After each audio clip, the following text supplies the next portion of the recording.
जय श्री कृष्ण। नमस्कार। वेदांत के अध्ययन की श्रृंखला में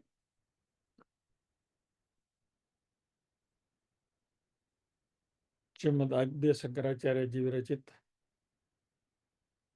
विवेक चूड़ामणि के आज के सत्र में सभी साध्यायियों का स्वागत एवं अभिवादन। ओंकार के नाद के साथ प्रार्थना करेंगे।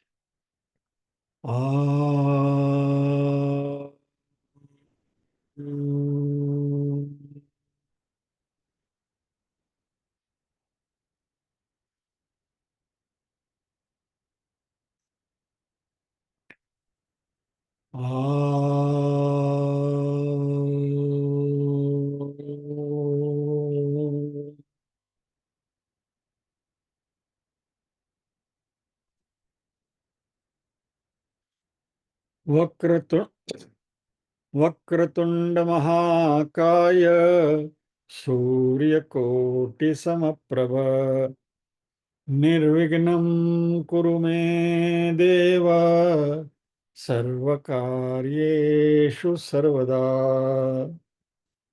या कुन्देन्दु तुषारहारधवला या शुभ्रवस्त्रावृता या वीणावरदण्डमण्डितकरा या श्वेतपद्मासना या ब्रह्माच्युतशङ्कर प्रभृतिभिर्देवैः सदा वन्दिता सा मां पातु सरस्वती भगवती निःशेषजाड्यापहा।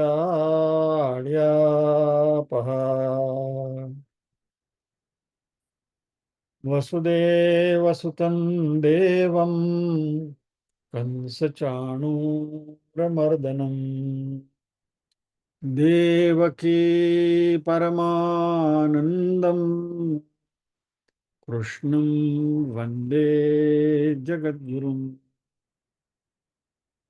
सदाशिवसमारम्भां शङ्कराचार्यमध्यमाम् अस्मदाचार्यपर्यन्तां वन्दे गुरुपरम्पराम्। ॐ सहना भवतु सहनौ भुनक्तु सह वीर्यं करवावहै तेजस्विनावधीतमस्तु मा विद्विषावहै। ओम शांति शांति शांति।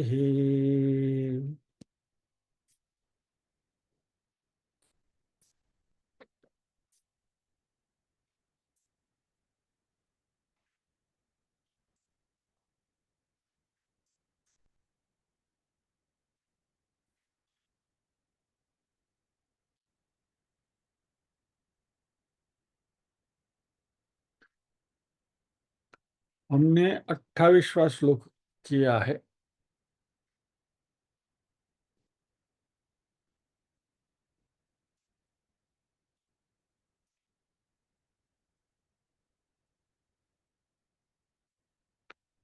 अहंकारादिदेहान्तान् बन्धान् अज्ञानकल्पितान् स्वस्वरूपावबोधेन मुक्तुमिच्छा मुमुक्षुता।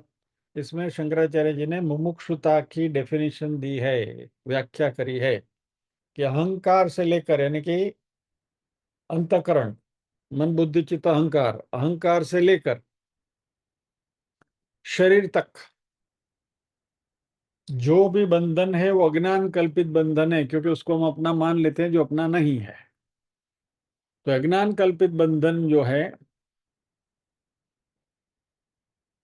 उनको छोड़ने की, उनको त्यागने की इच्छा कैसे? स्वस्वरूप के बोध के द्वारा, स्वस्वरूप अवबोधेन मुक्तुम इच्छा मुमुक्षुता, यानी कि अपने आत्म स्वरूप के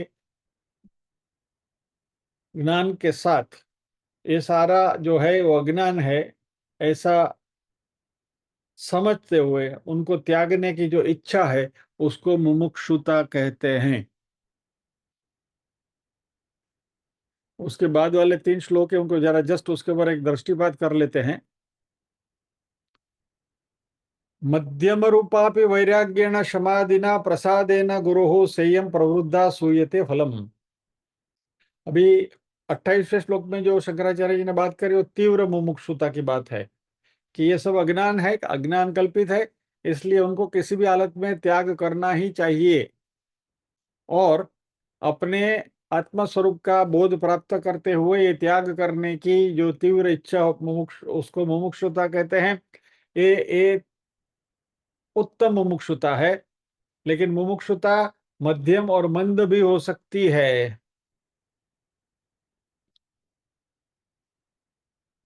उसको यदि तीव्र बनाना है तो समाधि षटक संपत्ति और गुरु का प्रसाद ये यदि मिले तो प्रवृद्धा सूयते फलम, तो वह भी बढ़ती है और ये मुमुक्षुता का भी फल मिलता है। 30वें श्लोक में शंकराचार्य जी कहते हैं वैराग्यम च मुमुक्षुत्वम तीव्रम यस्य तु विद्यते तस्मिन्नेवार्थवन्तः स्युः फलवन्तः शमादयः। जिस पुरुष में वैराग्य और मुमुक्षुत्व तीव्र होते हैं उसी में समाधि चरितार्थ और फल सफल होते हैं। यानी कि हमने समाधि षटक संपत्ति आत्मसात कर ली, शम दम वगैरह। अच्छा, शम दम के ऊपर से एक बात याद आई। हमारे मुमुक्षु श्रोताओं को मैं हृदय से वंदन करना चाहता हूं, क्योंकि पिछले सत्र में ये शम और दम को बोलने में there was slip of tongue, tongue of slip. शम को मैंने दम बता दिया था, दम को शम बता दिया था। यानी इंद्रियों के ऊपर जो निग्रह है उसको शम कहा था और मन के ऊपर निग्रह है उसको दम कहा था, लेकिन उल्टा है। मन के ऊपर जो निग्रह है उसको शम कहा गया है और इंद्रिय के ऊपर निग्रह है उसको दम कहा गया है। एक्चुअल डेफिनेशन है। हमारे कुछ साध्यायियों ने, एक ने, मोर देन वन साध्यायियों ने वह सत्र का रिकॉर्डिंग सुना और उसमें उसके टाइम के साथ उन्होंने ध्यान आकर्षित किया कि यहाँ कुछ गड़बड़ लग रही है। तो ऐसे हमारे जो मुमुक्षु श्रोता हैं उनको मैं दिल से वंदन करता हूँ। सुनता तो है, સાંભળે જ, बहुत ध्यान देने सामने से, और उसका आनंद भी है और ध्यान आकर्षित करने के लिए उनका दिल से आभार भी व्यक्त करते हैं। Thank you so much. यानी इससे एक क्या कहे, थोड़ा और भी चौकन्ना, वैसे भी चौकन्ना ही रहने की कोशिश करते हैं, लेकिन अभी और भी थोड़ा अपने आप को टाइट करके रखना पड़ेगा कि कहीं ये टंग ऑफ स्लिप ना हो जाए, सॉरी स्लिप ऑफ टंग ना हो जाए। नहीं, फिर से धन्यवाद। तो वैराग्यम च मुमुक्षुत्वम तीव्रम यशत्व विद्यते तस्मिन् नेवार्थवन्त स्यु फलवंत, ओ हो गया, सॉरी, हुआ ना। तो जिसमें वैराग्य और मुमुक्षु तीव्र है, सिर्फ मुमुक्षु में क्या कहा? वैराग्य। ये सब बंधन है, ये अज्ञान कल्पित है, इनका त्याग यानी कि वैराग्य। तो जिनमें ये छोड़ने की इच्छा प्रबल है, वो प्रबल इच्छा को मुमुक्षुत्व कहते हैं। और शंकराचार्य उसको वापस और भी एम्फेसाइज करते हैं कि जिसमें वैराग्य और मुमुक्षु तीव्र होते हैं, यानी कि छोड़ने की इच्छा तीव्र है, यानी कि मुमुक्षुत्व तीव्र है, यानी कि तीव्र मुमुक्षु जिसमें है उसमें समाधि चरितार्थ और सफल होते हैं। यानी समाधि षटक संपत्ति जो हमने हासिल की है वह ज्यादा उपयुक्त होती है। और 31वें श्लोक में इसको और भी क्लेरिफाई करते हैं। एतयोर मंदता यत्र विरक्तत्व मुमुक्षयोः मरो सलिलवत् तत्र समाधिर्भास मात्रता। यानी जिनमें वैराग्य कम है, जिनमें मुमुक्षुत्व कम है, यानी कि ये सब अज्ञान कल्पित है, शरीर, फिर पंच प्राण, पंच ज्ञानेन्द्रिय, पंच कर्मेंद्रिय, मन बुद्धि चित्त अहंकार वगैरह सब जो है उनको अज्ञान कल्पित समझते हुए अपने स्वरूप आत्मा स्वरूप की पहचान बनाना, इसको मुमुक्षुत्व कहते हैं। और ये सब मिथ्या है इसलिए इसको छोड़ना चाहिए, ये भाव इसको वैराग्य है। तो जिसमें वैराग्य भी मंद है और मुमुक्षुत्व भी मंद है, वहां समाधि षटक संपत्ति आपने कितनी भी अर्जित कर ली तो वहां समाधि का भी मरुस्थल में जल प्रतीति के समान आभास मात्र ही समझना चाहिए। यानी मरुस्थल में, रण प्रदेश में जैसे में मिराज दिखता है, बराबर, वैसे यह इनको समझना कि जो जल जल का में मात्र आभासी होता है, तो ये समाधि षटक संपत्ति का कुछ अर्थ नहीं है। यानी सब घूम फिर के शंकराचार्य जी मुमुक्षुत्व के ऊपर जोर दे रहे हैं, भार दे रहे हैं। और ये मुमुक्षुत्व को प्राप्त कैसे करें उसकी बात अभी अगले श्लोक में आने वाली है, जिसकी आज हम चर्चा करने वाले हैं। नहीं सॉरी, 32वां श्लोक भी देख लेते हैं, आई एम सॉरी। मोक्ष कारण सामग्र्यां भक्तिरेव गरीयसी स्वस्वरूपानुसंधानम भक्तिरित्याभिधीयते स्वात्मतत्वानुसंधानम भक्तिरित्य परे जगुः। मुक्ति की कारण रूप सामग्री में भक्ति ही सबसे बढ़कर है और अपने वास्तविक स्वरूप का अनुसंधान करना ही भक्ति कहलाता है। कोई कोई स्वात्म तत्व का अनुसंधान ही भक्ति है ऐसा कर कहते हैं। इसके बारे में भी थोड़ा सोचेंगे। यानी यहाँ 32वें श्लोक में शंकराचार्य जी ने भक्ति की महिमा गाई है।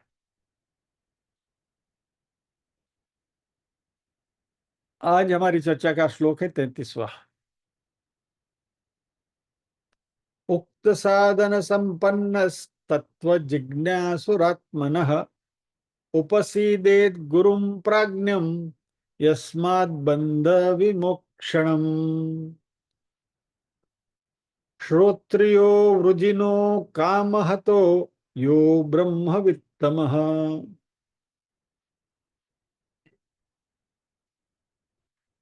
गुरु की प्राप्ति कैसे करें और गुरु के साथ क्या चर्चा करनी चाहिए वगैरह वगैरह, इसकी यहाँ बात होने वाली है।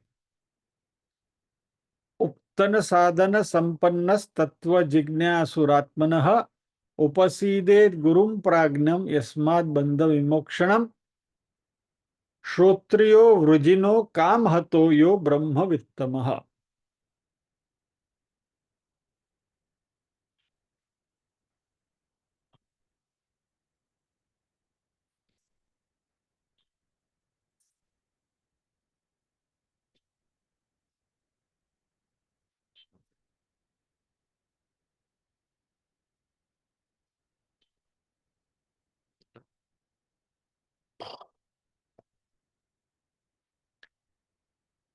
कर्म योग, उपासना योग, ये दोनों को साथ में रखते हुए, एक चरण की बात करें और दूसरा चरण है ज्ञान योग, सेकंड स्टेज।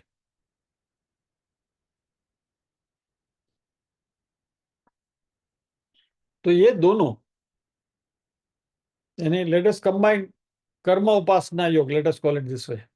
कर्म योग और उपासना, कर्म योग यानी निष्काम कर्म योग, उपासना योग यानी भक्ति योग, भगवत गीता के टर्मिनोलॉजी में बात करें तो।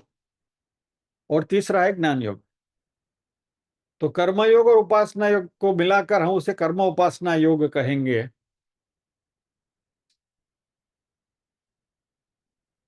तो वो पहला चरण है, और ज्ञान योग है वो दूसरा चरण है। और ये दोनों एक के बाद दूसरा अनुसंधान में सिक्वेंशियल योग है, एक के बाद एक आते हैं। लेकिन कर्म उपासना योग पूरा आत्मसात करने के बाद ही ज्ञान योग में जाना चाहिए, ऐसा कोई सैक्रोसेंट नियम नहीं है। होता तो हम यहां बैठे नहीं होते। से एक्चुअली क्या होता है कि शुरुआत में हम ये कर्म उपासना योग की प्रधानता होती है हमारे में। हम कर्मयोग, निष्काम कर्मयोग करते हैं और भक्ति भी करते हैं, यानी कर्मयोग और उपासना योग, ये दोनों हमारे साथ होते हैं। लेकिन ऐसे समय में भी हम शास्त्रों का श्रवण अध्ययन करते हैं। तो ये जो कर्म उपासना योगी जो है, उनमें ज्ञान योग की भी शुरुआत हो ही जाती है। भले हफ्ते में 1 घंटा, हफ्ते में 2 घंटा, हफ्ते में 3 घंटा, बाकी के सारा समय हम कर्मोपासना योग करते हैं। और इस ज्ञान योग के लिए जो भी हमारे पास थोड़ा समय मिलता है, वो समय हम यहाँ व्यतीत करते हैं।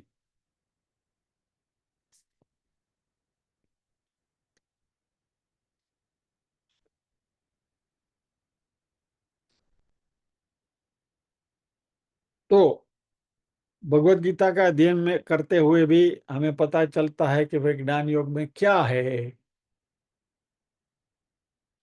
जो भी हमारे 9वां अध्याय, ऑफकोर्स वो तो भक्ति के चरण में आता है, फिर भी उसमें भी ज्ञान की बातें हैं।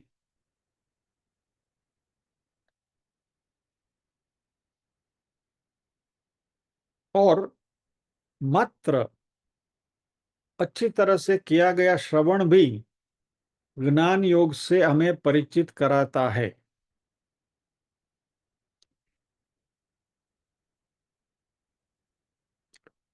तो कर्मयोग में भी ज्ञान योग थोड़ा बहुत मिला जुला है, ऐसा कह सकते हैं। लेकिन बहुत उसका प्रोपोर्शन है, कम होता है। और जैसे जैसे हम ये कर्मोपासना योग में आगे बढ़ते जाते हैं, ज्ञान के बारे में भी हमें ज्यादा और ज्यादा हम मेच्योर होते जाते हैं, प्रबुद्ध होते जाते हैं। तो हमारा जीवन जो है, दैनंदिन व्यवहार जो है, वह कर्मोपासना योग प्राधान्य जिसमें होता है, उससे बढ़कर ज्ञान योग प्रधानता में धीरे धीरे हम स्लाइड कर जाते हैं। तो हम ज्ञान योग प्रधान बन जाते हैं, यानी कि हमें ये ज्ञान योग की एक्टिविटीज में ज्यादा रुचि होती है, और बाकी सांसारिक गतिविधियों में हमारा ध्यान थोड़ा कम होने लगता है, जैसे अभी शरद भाई ने बात करी थी। तो इसका अर्थ ऐसा नहीं है कि ज्ञान योग में जब भी हम जाते हैं तो ये कर्मोपासना योग को पूरा पूरा छोड़ दे। बट वो चालू ही रहे, क्योंकि यदि हम पूजा करते हैं, हम भगवान का स्मरण करते हैं, हम भजन करते हैं, तो ये कर्म योग हुआ, उपासना योग हुआ। संसार है, हमारी फैमिली है, उसमें भी कर्मयोग है, तो इसको हम छोड़ तो नहीं सकते और छोड़ते भी नहीं है।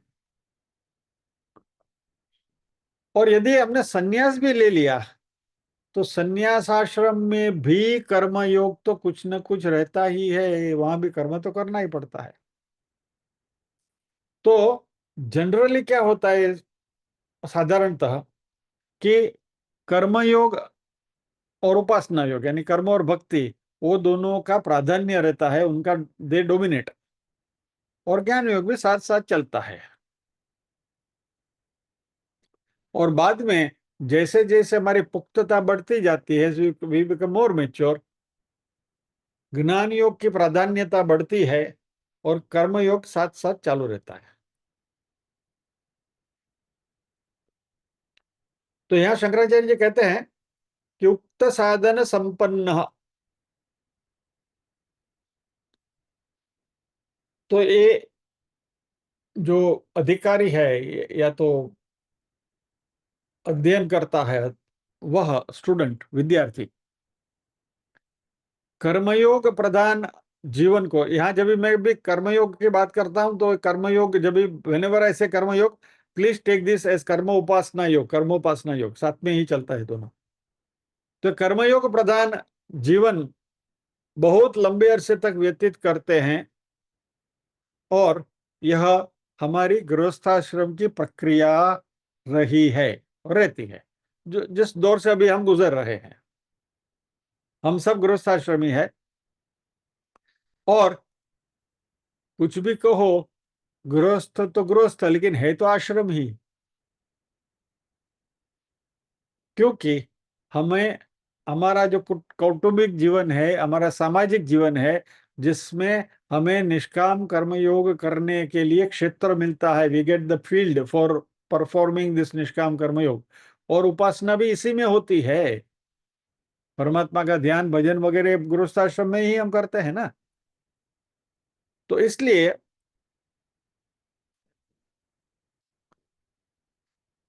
ये सब हमारे गृहस्थों की दैनंदिन जीवन की ये सब प्रक्रियाएं हैं, और ये ताने बाने बुने गए हैं हमारे जीवन में। जैसे कईयों की आदत होती है विष्णु सहस्त्र नाम का रोज पाठ करना, हमारी बहनें जैसे रुद्राष्टाध्याय का यजन करती हैं, वैसे विष्णु सहस्त्र नाम के भी पारायण का भी सत्र होते हैं। और यह भी एक प्रकार का कर्म ही है, वाणी से होने वाला कर्म हमने तीन प्रकार से देखे, बराबर, कायिक, वाचिक और मानसिक। तो यह जो पारायण वगैरह जो हम करते हैं, वह काया से होने वाले कर्म है। वैसे शिव मानस पूजा करोगे तो आप वो मानसिक पूजा हो जाती है, तो उपासना योग हो गया, वगैरह वगैरह। तो विष्णु सहस्त्र नाम में भी जो ध्यान वगैरह करते हैं, तो ध्यान जो है वो उपासना योग है।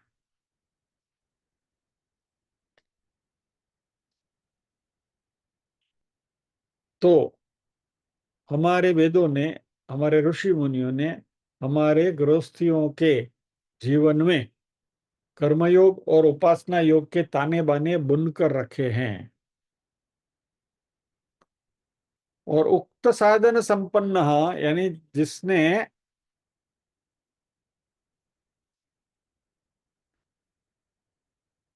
साधन चतुष्टय योग का अच्छी तरह से उनको आत्मसात किया है, विवेक, वैराग्य, समाधि, षटक, संपत्ति और मुमुक्षुत्व,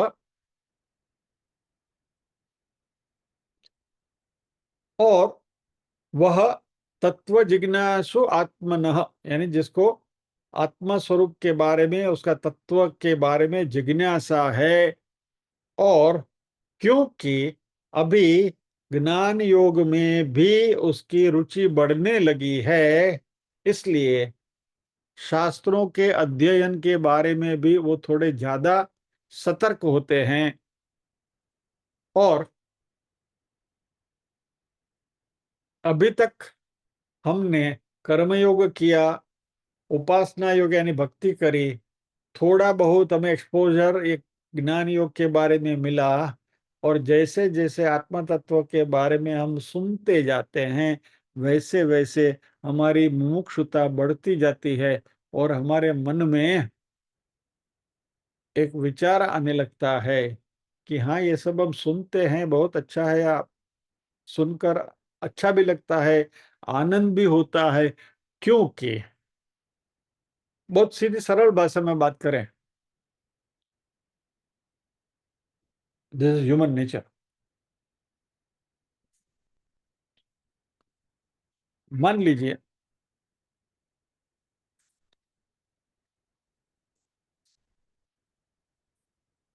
આજે શરદભાઈ ઓર્બિટમાં આવી ગયા છે, એટલે શરદભાઈ હાથમાં આવ્યા છે, એટલે એમની જ વાત કરીએ, એટલે ઉદાહરણમાં એમને લઈએ। मान लीजिए कि 8-10 लोग बैठे हैं, कुछ बातचीत चल रही है, और ऐसे ही नॉर्मल डिस्कशन चल रहा है, तो उसमें वो कहता क्या, वो अपना वो शरद भाई है ना, बहुत अच्छे आदमी है। तो दूसरा कहता है कि हाँ, वो स्वाध्यायी भी हैं, अध्ययन भी अच्छा करते हैं, धर्म ध्यान में है, और अध्यात्म में उनकी अभिरुचि भी अच्छी है, ये है वो है वगैरह। अभी ये सब बातें चल रही है, और उस ग्रुप में शरद भाई का आना होता है, और आते आते वो सब सुनते हैं कि ये सब बातें मेरे बारे में हो रही है, और अच्छी अच्छी बातें हो रही है। तो शरद भाई को कितना आनंद होगा। हम फूले फूले आना समय, अरे वाह, हमारे विषय आटલું બધું કહેવાય છે, राइट, ये होता है ना। शरद भाई की जगह आप अपने आप को रख लीजिए, everybody is free to put themselves in that scenario, तो हमको कितना अच्छा लगता है, हमारे बारे में कितना अच्छा कहा जा रहा है। Exactly in a similar manner, ये देह के संगाड़े में जो आत्म तत्व विराजमान है, और उस आत्म तत्व के बारे में जब ज्ञान योग में हम सुनते हैं, श्रवण करते हैं, और आत्म तत्व के बारे में जब हम अध्ययन करते हैं, और आत्म तत्व के बारे में अच्छेद्यो यम अदाह्यो यम अक्लेद्यो शोष्य एव च नित्य सर्वगत स्थान हो चलो यम सन, ये तो मैं बिल बार बार आत्मा की बात है कि आपके मानस पटल पर उसका आघात होने और ठोक बजा के इसको बोलते रहना है, बराबर। तो ये सब क्या हुआ, आत्म तत्व के ही गुणगान है, तो उससे आत्मा को आनंद नहीं होगा। जब ये सब शास्त्रों से सुनते हैं, तो हमारे अंदर भी जो आत्म तत्व है, उसको भी अच्छा लगेगा ना, कि हाँ भाई, मेरे बारे में देखो इतनी अच्छी अच्छी बातें हो रही। यानी कहने का तात्पर्य क्या है, कि जब भी ये ज्ञान योग की चर्चा हो रही है, जिसमें आत्म तत्व की चर्चा हो रही है, तो जैसे हमें अपने बारे में अच्छा अच्छा सुन के अच्छा लगता है, वैसे आत्म तत्व को भी अपने बारे में सुनकर अच्छा लगता है। यानी कि हमारे अंदर आत्मा के बारे में और जानने की जिज्ञासा बढ़ती है। कहने का तात्पर्य क्या है, कि अभी तक तो हम सुनते थे, बराबर है, लेकिन थोड़ा उसका सिस्टमेटिक अध्ययन भी होना चाहिए, व्हाट एग्जैक्टली इज दिस। तो ये जिज्ञासा जब भी बढ़ती है, तो इससे हमारे में आंतरिक परिवर्तन होता है।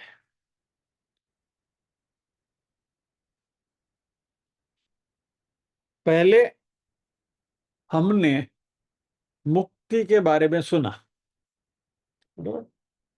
मुक्ति मुक्ति के बारे में क्या सुना, कि एक बार मुक्ति मिल गई, तो हमें इस जन्म मरण के फेरे में, इस चक्कर में हमें नहीं फंसना पड़ेगा।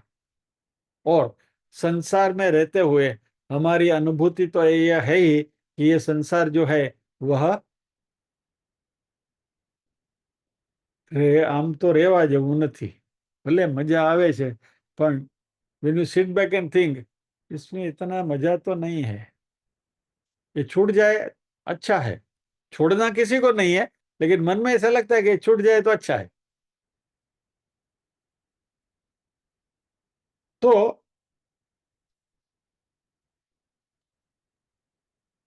हमें कुछ कुछ ऐसा लगता है कि मुक्ति जैसा कुछ है और मुक्ति में कुछ आनंद है, लेकिन हमें पता नहीं कि मुक्ति कैसे मिलती है। See this is how we start. ज्ञान की शुरुआत कहाँ से होती है? मुक्ति की चर्चा के बारे में करते हुए कोई जन्म मरण के फेर में से मुक्त हो जाएंगे, लेकिन मुक्ति के बारे में कोई सविशेष ज्ञान हमारे पास नहीं है। तो यह जो हमारी कक्षा है उसको मुमुक्षु कहेंगे।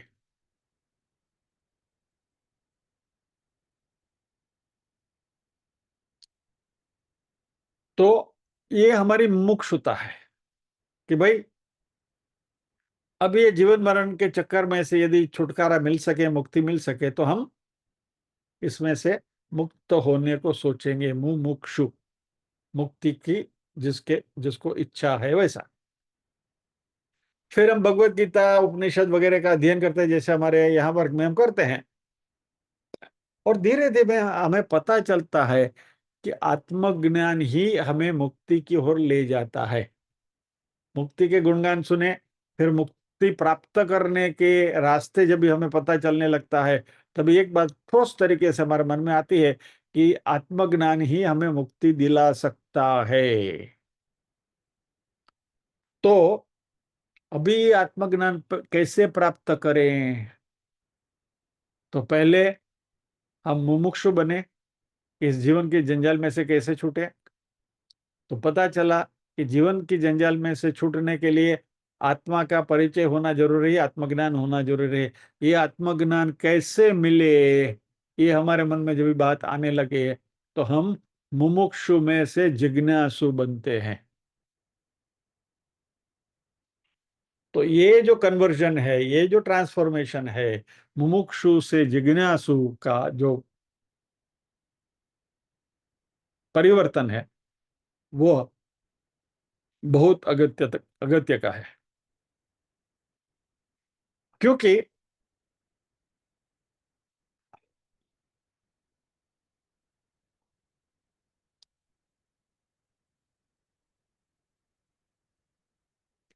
मुमुक्षु हैं, कैसे प्राप्त करना उसके बारे में भी हमारे मन में इंतजारी है। तो मुमुक्षु से जिज्ञासु बने, लेकिन हमने मुमुक्षुता में क्या सुना कि भाई अपने सही स्वरूप की पहचान करो, अपने सही स्वरूप की पहचान करो। और उसमें आपको करना क्या चाहिए? अपने स्वरूप के बारे में सोचते हुए ध्यान करना चाहिए कि को हम कह अहम, मैं कौन हूं, मैं कौन हूं, मैं कौन हूं। और ये करते करते करते करते को हम करोगे, लेकिन अध्यात्म का विधिवत ज्ञान प्राप्त नहीं किया है, सिस्टमेटिक स्पिरिचुअल स्टडी नहीं करी है, तो ये को हम का आंसर हमें क्या मिलेगा मालूम है? I am stupid, I am stupid, I am stupid, I am stupid. मैं मूर्ख हूं। क्योंकि को पता ही नहीं आत्म आत्म तत्व क्या है। पूछते हो कि मैं कौन हूं, क्योंकि आपको बताया गया कि भाई ये इंक्वायरी हमें करनी चाहिए, मैं कौन हूं, कौन हूं, कौन हूं। लेकिन जिस चीज का बारे में आपको कुछ पता ही नहीं है, आप गुफा में बैठकर 10 साल तक ये करो, को हम करो, क्या मिलेगा? कुछ नहीं मिलेगा।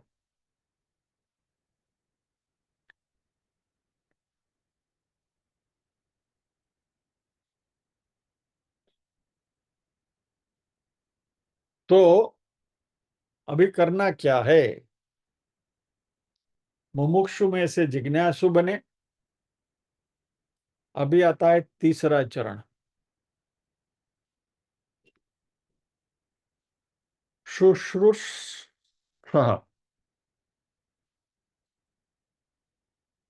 यानी मैं शास्त्रों का अध्ययन विधिवत करना चाहता हूं।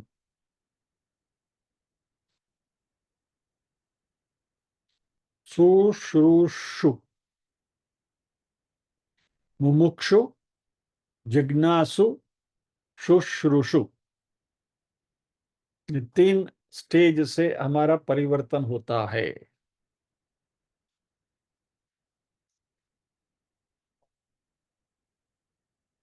शंकराचार्य जी कहते हैं कि यह परिवर्तन धीरे धीरे धीरे धीरे जैसा होता जाता है, वैसे तत्व जिज्ञासु आत्मनः, यानी मुमुक्षु जो है वह जिज्ञासु बना, और इसमें ज्ञान प्राप्त करने की इच्छा बढ़ी। जिज्ञातुम इच्छु, वो जिज्ञासु, ज्ञातुम यानी जानने के लिए जो इच्छा रखता है, ज्ञातुम इच्छु वो जिज्ञासु, यानी कि जानकारी प्राप्त करनी है, इसकी जिसमें इच्छा है वो जिज्ञासु। और क्या जानना है? आत्मनः तत्वम, आत्म तत्व के बारे में जानकारी प्राप्त करनी है, यानी कि हमारा सही स्वरूप क्या है उसके बारे में हमें जानकारी प्राप्त करनी है। ये शरीर के साथ जुड़ा हुआ मैं कौन हूं, ये हुई हमारी बायोग्राफी। ये बायोग्राफी शरीर के साथ खत्म हो जाती है, कितनी भी अच्छी हो।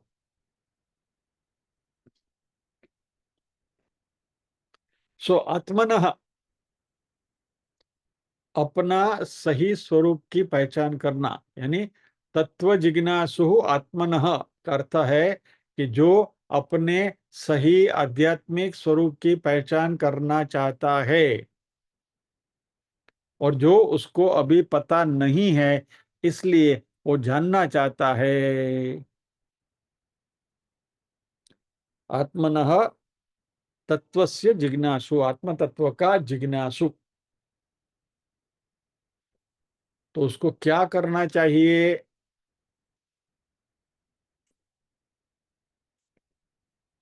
एक बार श्लोक के ऊपर दृष्टिपात कर लेते हैं। उक्त साधन संपन्न तत्व जिज्ञासुरात्मनः, ये पहली लाइन हमने देखी अभी, बराबर। ऊपर बताए गए साधन चतुष्टय संपत्ति जिसने प्राप्त करी है, उक्त साधन संपन्न, यानी विवेक वैराग्य समाधि षडक संपत्ति और मुमुक्षुत्व, ये जिसने अंगीकृत किया है या तो उसके बारे में जानकारी प्राप्त करी है, उक्त साधन संपन्न तत्व जिज्ञासु आत्मनः, यानी आत्मा स्वरूप का जो सही तत्व है, वो तत्व के बारे में जानकारी प्राप्त करने के लिए जो जिज्ञासु है, उसने क्या करना चाहिए? दूसरी लाइन, उपसीदेत गुरुम प्राज्ञम यस्मात् बंध विमोक्षणम, ऐसा व्यक्ति गुरु के निकट जाए जिससे उसके भवबंध की निवृत्ति हो। यस्माद यानी जिससे, बंध विमोक्षणम यानी ये जो बंधन है उसमें से मुक्ति मिले। कैसे मिले? उपसीदेत गुरुम प्राज्ञम, उपसीदेत यानी उनके नजदीक जाना चाहिए, उनके करीब जाना चाहिए, ऐसे गुरु के पास जो प्राज्ञ है, स्थित प्रज्ञ है। इसकी चर्चा भी हमें करनी है।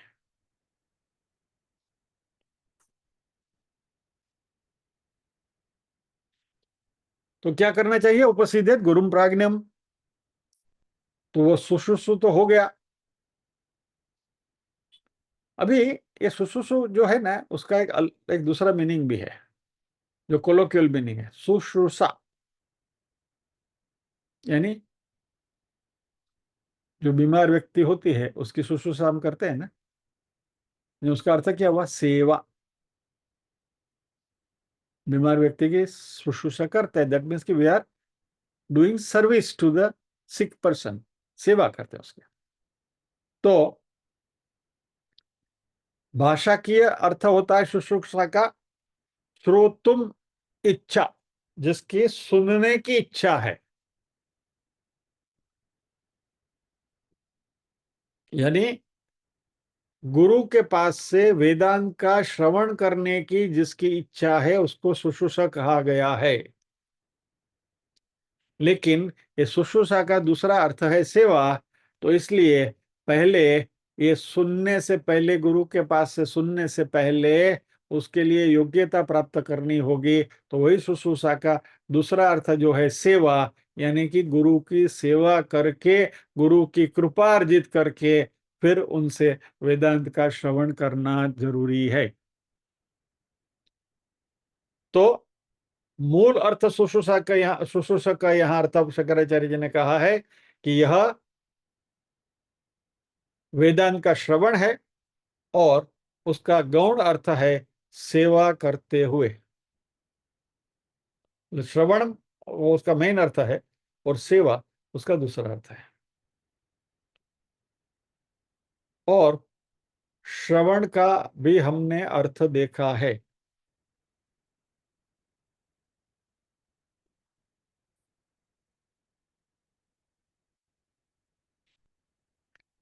किसी को याद है? भगवत गीता में हमने देखा है श्रवण के बारे में। नीरू बेन, वाह, बोलो बोलो, अनम्यूट करो बेन। ચોથા અધ્યાયનો 34મો શ્લોક તદ્વિધિ પ્રણિપાતેન પરિપ્રશ્નેન સેવયા ઉપદેક્ષ્યંતિ તે જ્ઞાનમ જ્ઞાનીનસ્તત્વદર્શિનઃ। એ તમે જ્ઞાન પ્રાપ્ત કરવાની વિધિ बतावी, કેવી રીતે જ્ઞાન प्राप्त, कैसे ज्ञान प्राप्त किया जाए। बराबर, अच्छी बात है। गुरु के पास जाना है, उनकी सेवा करना है, और उनसे प्रश्न पूछते हुए ज्ञान उपार्जित करना है। बराबर, एक बात है, अच्छी है, सच्ची है। लेकिन श्रवण शब्द की व्याख्या हमने करी है।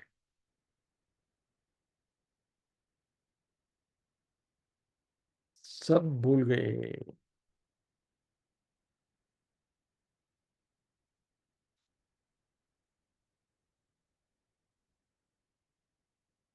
Consistent and systematic study of Vedantic scriptures for a length of time। बराबर, सातत्य से विधि पूर्वक वेदांतिक शास्त्रों का लंबे अरसे तक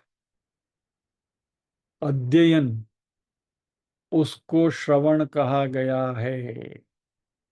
श्रवण એટલે ખાલી કાન ખોલીને સાંભળવું नहीं, खाली सुनना नहीं। श्रवण का अर्थ मात्र सुनना नहीं है। कंसिस्टेंटली, सातत्य से, विधि पूर्वक, सिस्टमैटिकली अध्ययन, स्टडी, किसका? शास्त्रों का। और कैसे? लंबे अरसे तक। लंबे अरसे तक क्यों कहा गया है? क्योंकि ये बात भी हमने करी है कि शास्त्रों का जो अध्ययन है वह टपक थियरी है। It is a trickling process. बराबर, ड्रिप इरिगेशन है। तो यह बिल्कुल जरूरी है। यदि ये क्रैश कोर्स नहीं है, और यदि इसको आप क्रैश कोर्स बनाने जाओगे, तो the course itself will crash.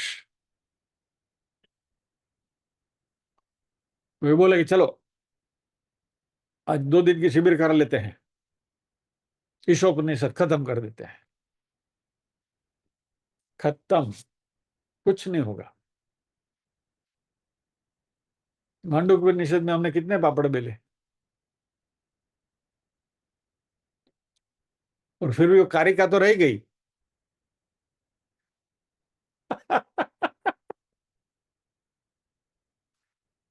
कहने का तात्पर्य यह है कि वेदांत का अध्ययन is not a crash course. ये 2 दिन की, 4 दिन की, हफ्ते भर की शिविर में नहीं होता है। ये सातत्य से होना चाहिए। इसलिए हम यहाँ जो कर रहे हैं वह शास्त्रों की दृष्टि से सही है। चलो, कोई तो एंडोर्स कर रहा है, शंकराचार्य जी एटलीस्ट एंडोर्स कर रहे हैं, हम जो कर रहे हैं उसको। क्योंकि मेरे पास ये कंप्लेन भी पहले आई थी, अभी तो नहीं। अभी तो आप तो मतलब वो समझ ही गए, तो आप बहुत अभी से जिज्ञास हो चुके हैं, इसलिए कंप्लेन नहीं करते। पहले करते थे लोग। अब बहुत खींचते हैं, बहुत खींचते हैं, लंबा खींचते हैं, लंबा खींचते हैं। खींच खींच, जल्दी पता होना। हमारे हरि जी नहीं है आज। हरि जी हमेशा कहा करते थे, हमारे जब जो पुराना बैच में जब भगवत गीता चलती थी, when we complete Gita, I want to see that 18 chapters are completed. ना हरि जी, धैर्य रखो, होले होले।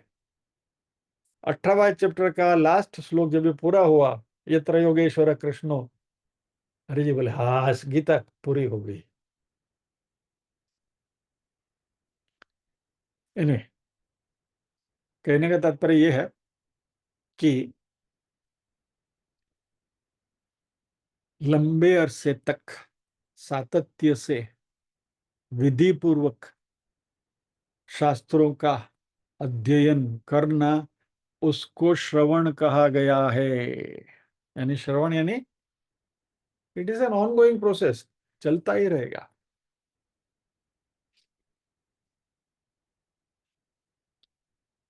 छंदों के उपनिषद में एक श्लोक है, श्लोक लाके मैं आपको कॉम्प्लिकेट नहीं करना चाहता हूं, उसकी जिस्ट बता देता हूं। छंदों के उपनिषद में इंद्र देवों के गुरु प्रजापति के पास अध्ययन करने के लिए जाता है। इंद्र के गुरु तो प्रजापति ने, गुरु देवों के गुरु गुरु ने, प्रजापति यानी ब्रह्मा, प्रजापति यानी ब्रह्मा।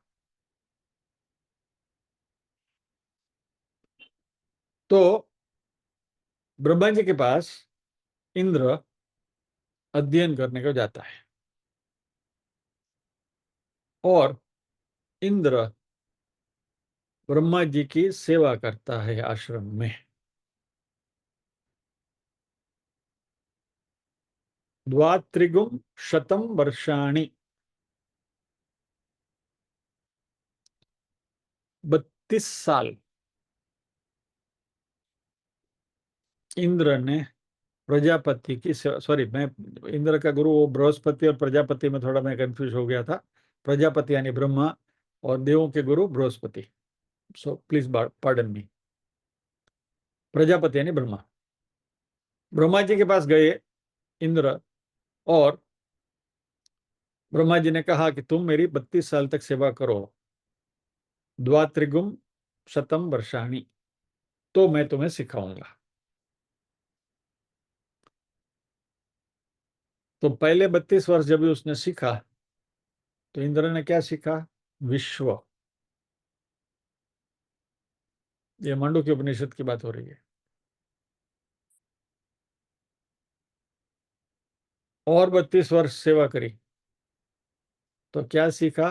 तेजस।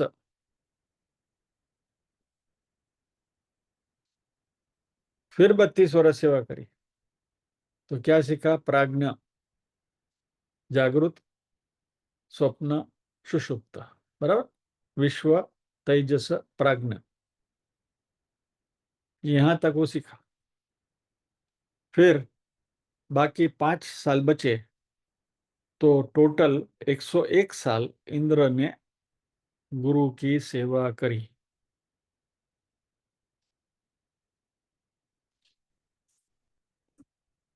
श्लोक मैंने लिख के तो रखा है कहीं। हम्म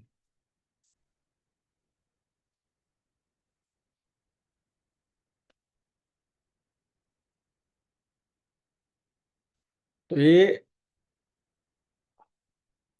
विश्व, तेजस और प्राज्ञ,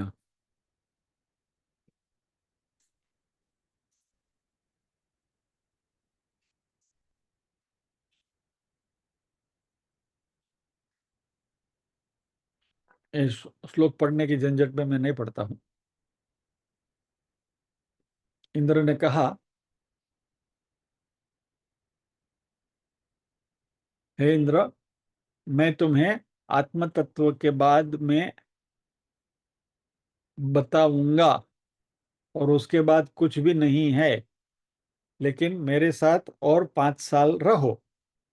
और इंद्र प्रजापति के साथ 5 साल रहे, और यह सब मिलाकर 101 साल हुए। 32 32 32, 96 प्लस 5, 101 ईयर्स। तो इसलिए लोग कहते हैं कि इंद्र प्रजापति के साथ ब्रह्मचारी बनकर 101 साल रहे, तब जाकर प्रजापति ने इंद्र को आत्मविद्या सिखाई।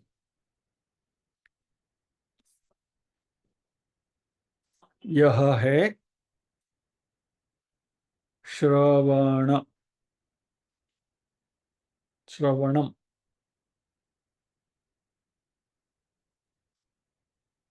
101 साल तो हमारी आयु नहीं है और हमें सब कुछ कर लेना है, એટલે ધીરજ રાખવી, धैर्य रखिए, सब आएगा। शनै ही धीरे धीरे टपक धीरे टिप टिप टिप टिप। ठीक है,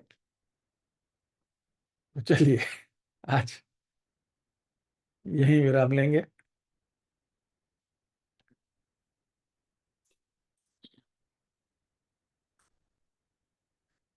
क्विकली रिकैप्चुलेट कर लेते हैं।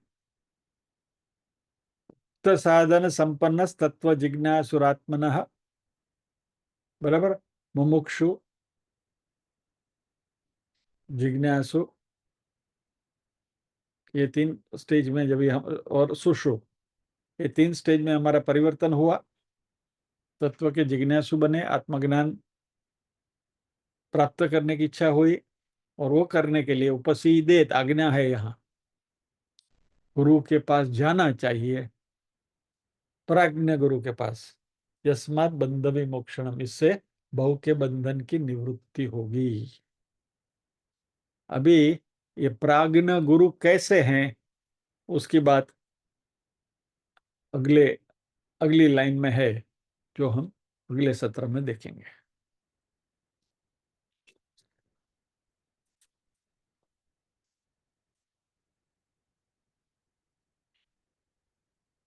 आइए प्रार्थना करेंगे।